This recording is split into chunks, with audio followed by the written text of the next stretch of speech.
Good morning, good morning, good morning, or afternoon or evening, depending on when you see this video. It is Work Your Package Wednesday.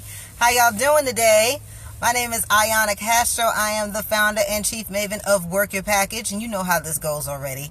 Every Wednesday morning, I get on here to spread some enlightenment, some enrichment, some encouragement, some empowerment, some sort of get yourself together and get out there and be fabulous type of motivation every single Wednesday before I go into my good job and go and do what I do, all types of fabulously. Good morning, everybody. Good morning. Today, I am going to talk about, because I'm not going to belabor it too long, what I've realized is that while I love having the interaction of everybody kind of being on and watching with me and everything and being on in the live comments, what I realize is I'm going to keep talking and y'all going to pop on anyway. So I just realized I just need to just go ahead and just start. I will say this though. I am so happy that the elections are over. I am happy that the elections are over. You want to know why? Because I was sick of the robocalls and I was sick of the stupid commercials. There, I said it. That's all the political talk I'm going to talk about today. Anywho and anyway, back to the topic at hand. 3 habits of self-sabotage. Okay? Because I know it's coming up to the season where everybody starts making their New Year's resolutions. You and I have talked about this before.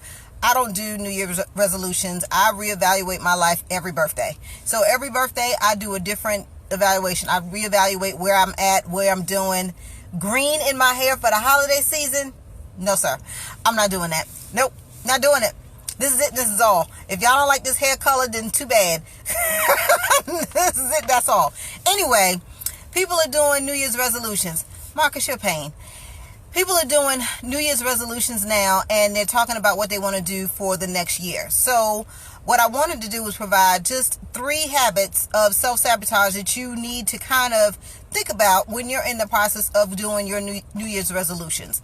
Like I said, I do my reevaluation of everything around my birthday. Last year, my birthday gave me so many different key points and things that I wanted to work on for myself that it was scary. I wrote it all down, and thankfully I am checking my way through that list like crazy. So I'm coming up on birthday in December, but if you wait till January, this list hopefully will help you. So here are the 3 things. I'm just going to hit you with the bullet points first. You know how we do.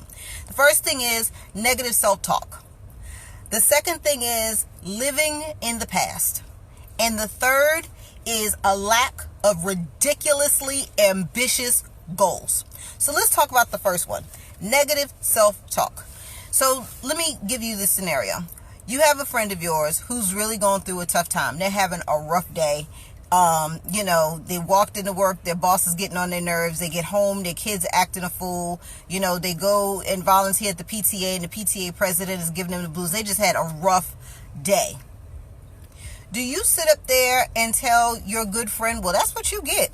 You should have known better. You should have known better than to show up 5 minutes late. You should have known better to have that report done. You should have known better. Do you give that type of talk to your friend, or do you say, you know what? You're human. You are liable to make mistakes. It is okay. Today was a day, but tomorrow will be a better day.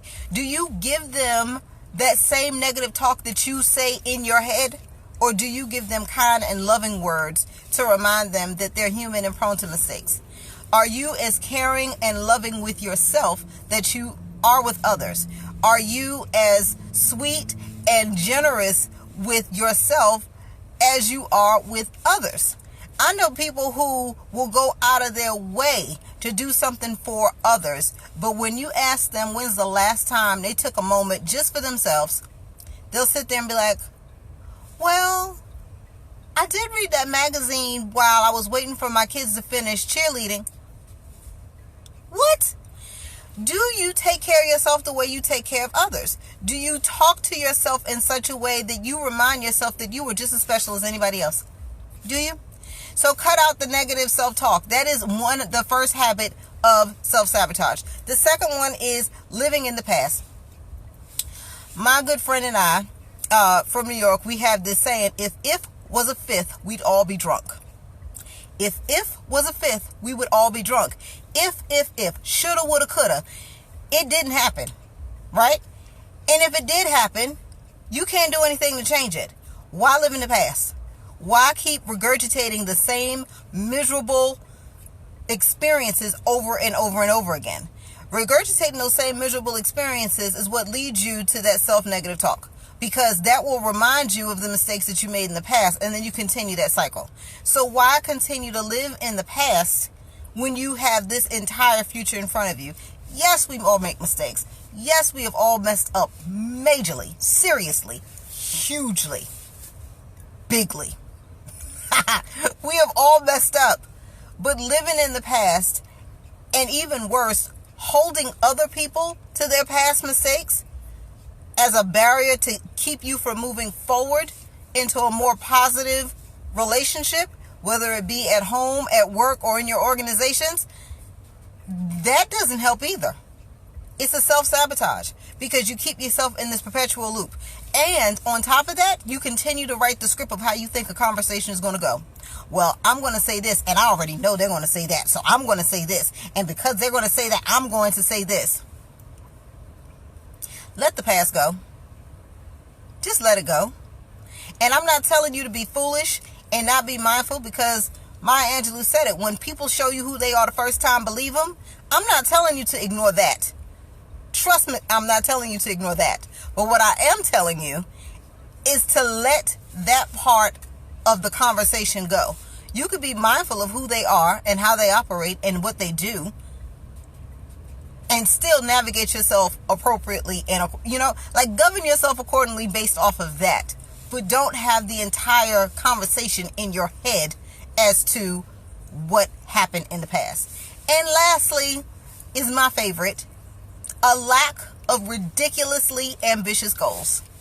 When's the last time you wrote down something so ridiculously ambitious you had to laugh at yourself and be like, ha ha, woo, let's see this happen? Why not?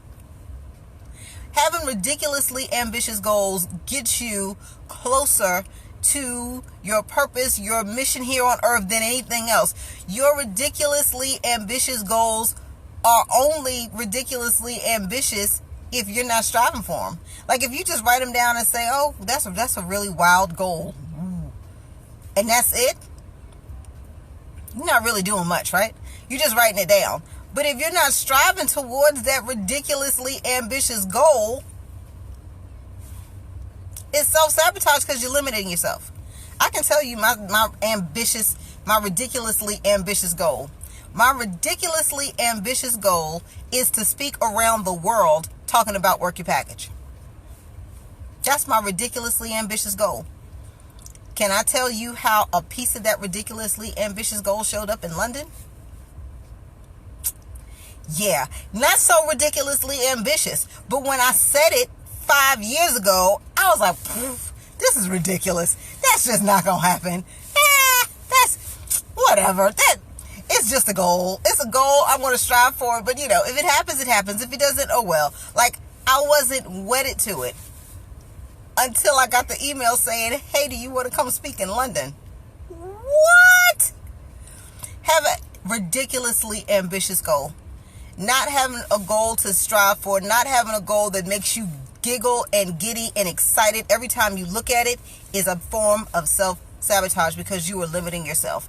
And your limitation is living a mediocre life. And you know what I say about that. You know what I say. Living a mediocre life wasn't something that you were created for anyway. So why allow self-sabotage to keep you in a state of mediocrity when you were born for excellence and extraordinary things? That's it, and that's all. That's all I had to say. 3 habits of self-sabotage: negative self-talk, living in the past, and a lack of ridiculously ambitious goals. Those 3. There are more. Trust me, there are more. But those 3 were at the top of my mind this morning, and that's what I wanted to share on this Work Your Package Wednesday. I hope you guys have a fantastic and awesome day. I encourage you to continue to live and not just exist, because existing is some B and S. It leads down the road to mediocrity, and we already just had that discussion. Like, mediocrity is not something that we were created to do. Like, I don't believe anybody was created to do anything mediocre. And for those who settle for that, live very miserable lives and find fault in everything that everybody else does. The only people who are talking about you are people who are doing less than you. The only people who are talking about you are people who are doing less than you. The people who celebrate you are the people who are doing more than you and encouraging you to do more. Celebrating and talking about are two totally different things. Make sure people are celebrating you. Make sure you're in that circle. Make sure you're in the circle of people who are celebrating you and not talking about you. That's it, and that's all. I love y'all. Thank y'all so much for watching. I appreciate you for being on here this Wednesday morning. I'm getting ready to head into my good job. I got meetings this morning. I'm preparing for another big event at my company. I'm excited about that. I love doing stuff like that. I often tell people, yeah, I work in the communications office, but I work for 1,700 other people because I work for H2O people. I love them. I love my coworkers, and I love what I do. All right, time to go. Talk to you guys later. Have an awesome day. Bye.